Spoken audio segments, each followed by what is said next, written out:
I did everything I was supposed to do, textbook, A to Z. I had a normal pregnancy first time around. And it took me by surprise that I went into labor at 28 weeks. And I didn't know what was going on. I had no indications throughout my pregnancy that something was wrong. I think a lot of people think that, you know, prematurity won't happen to them. The fact is, it does happen. A lot of times people that think they're not at risk are actually more at risk because they don't listen to the signs. Ryan was born, and he was doing great. For 6 weeks, he was in the NICU, and we were so optimistic, everything was great. And then just one day, he got really sick, and he had infections of the intestines, and there was nothing that could have been done. So I lost him. And it was heartbreaking, and I just felt like I needed to do something for him in his honor. So I started Tiny Footprints in 2009 to help raise funds in the prevention of prematurity. I am the mom of twin boys, identical twin boys.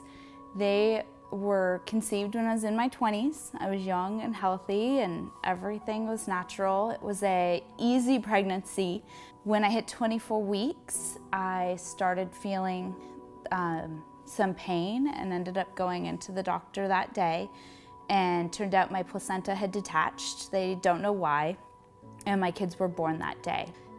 I had a checkup at 22 weeks, and when I went back at 24 weeks, in just that 2-week period, I had gone into preterm labor and didn't even know it. At 18 weeks, I was told my son wouldn't live past 2 months when he was born. He had something going on with his brain. Did not expect to also give birth at the day I turned 29 weeks. He weighed 2 pounds, 5 ounces. I was terrified that my 2-month clock started then. He's now 4 years old and doing fantastic. At 24 weeks, they weighed 1 pound each, 1 pound 6 ounces and 1 pound 14 ounces. Both of them had to be revived at that point, and they were placed on ventilators. I had an emergency C-section. My husband got to see Betsy alive. She only survived for about 1 hour. I did not get to see her alive.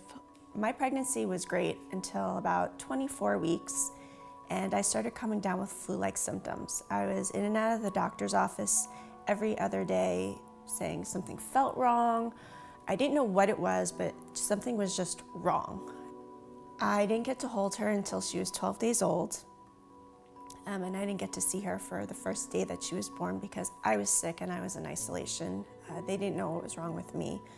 It's kind of hard to really picture the size of a child when they're born at 1 pound, 4.3 ounces. This was her blood pressure tube that they use, and this is on my pinky, and it's at the tightest it will go. This, I don't know if you could tell, but this was loose on her. It was around her ankle. They had to keep readjusting it several times a day because it would slip off. For such a tiny little person, she had black hair, long eyelashes. She had the most elegant fingers and toes. She was just perfect in her tiny little body. One of my babies didn't make it. She only lived for 7 hours because of the infection. She was too sick. It's been 3.5 years and it's still very hard to talk about it. Her sister, who was actually smaller than her, did live. She didn't have the same infection. And so she was in the NICU for 102 days and grew from 1 pound 10 ounces to the day we took her home, she was 7 pounds exactly. It was a hard time, and I'm very fortunate because they're now 7.5 and doing amazingly well. My kids are so strong. They still have some issues, some health concerns, but nothing that we won't be able to handle and they won't be able to survive. But I think what people don't realize about prematurity is just the toll that it takes on a family and how much work it is to just have a little bit of normalcy in your life.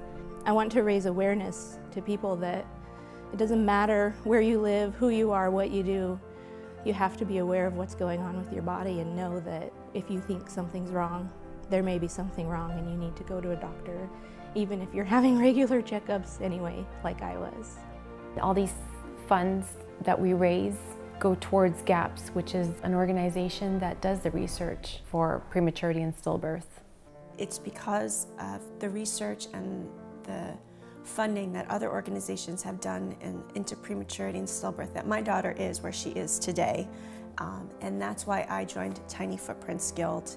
So thankfully there are organizations to help find a cure, help find reasons, so that we're all not just out in the dark wondering what's going on.